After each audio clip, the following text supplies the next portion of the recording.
What's up, guys? Welcome back to the channel and to another video on the 6.7 here. Today I'm going to be going over how much it costs to do one of the truck builds like mine, where it's got the farm truck look with all the stuff I've done to the engine and stuff, and add it all up for you guys if you're wanting to have a similar truck to mine. I'm not going to talk about how much I paid for the truck itself, because that's going to greatly depend on the condition, the miles, and location that you're at. But all these parts are pretty much going to be the same no matter where you're at. So for starters, the truck's got a full emissions delete with the H&S Mini Max tuner, and that in a bundle kit is around 1,500 bucks. Probably end up being closer to 1,600 or 1,700 by the time you factor in shipping and taxes and all that, but for a ballpark number, we'll say 1,500. And then also under the hood, we have a S&S Performance CP4 bypass, and that right there was about $400 or so. And also on there, we are running a S&B cold air intake, and I believe that was $350. And I almost forgot it, but we have a CCV delete. That one was just I can't remember the brand, honestly. I'd have to check and see if I can find the exact one I ordered, but I believe it was about $150. Next thing we got is the suspension to clear these bigger tires. We're currently running a rough country 3-inch lift with 2-inch lift blocks in the rear to have no rake.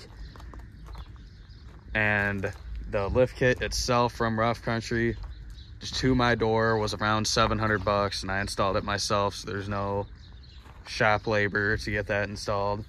But while I was under there, I discovered the worn out front end parts that was causing my death wobble, so I went ahead and replaced all the tie rods, ball joints, etc. And that was around another 600 bucks that I had to put into it.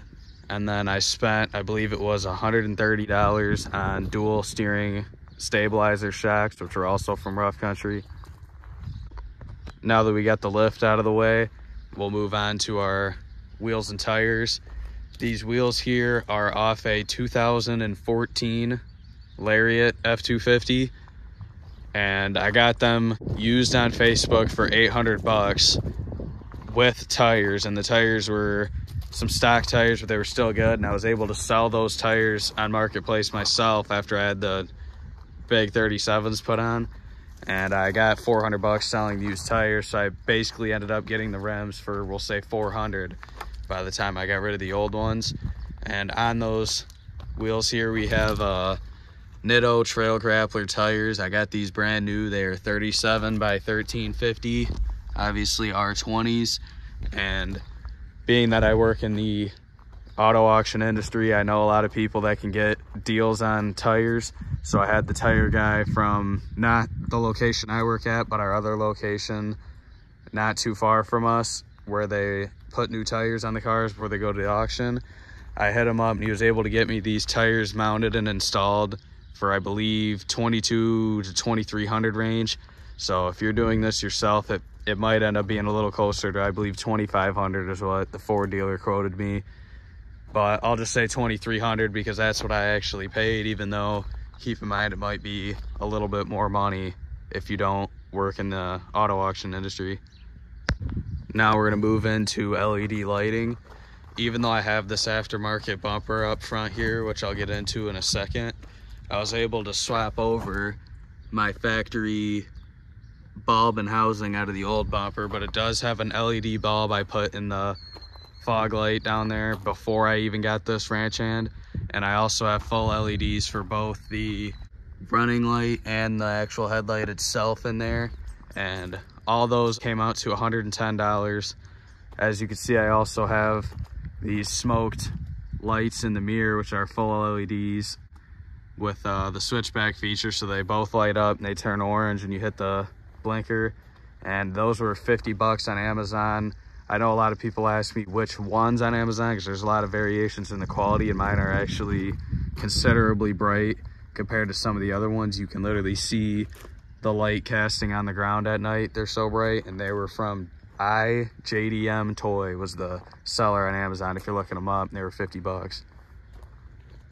And then the only thing that leaves us left with is going to be the elephant in the room, the mod that most people are going to notice the most, which is this ranch hand bumper here, which I got new for it. And these things go for right around 2,000 bucks from ranch hands dealers. If you go to ranchhand.com, you can find a dealer near you. You put it in and you'll find any shop that sells them. I opted to install it myself, but if you get it installed, it'll obviously be a little more, and they can do it for you. I was able to get around there with a cherry picker since it was so heavy.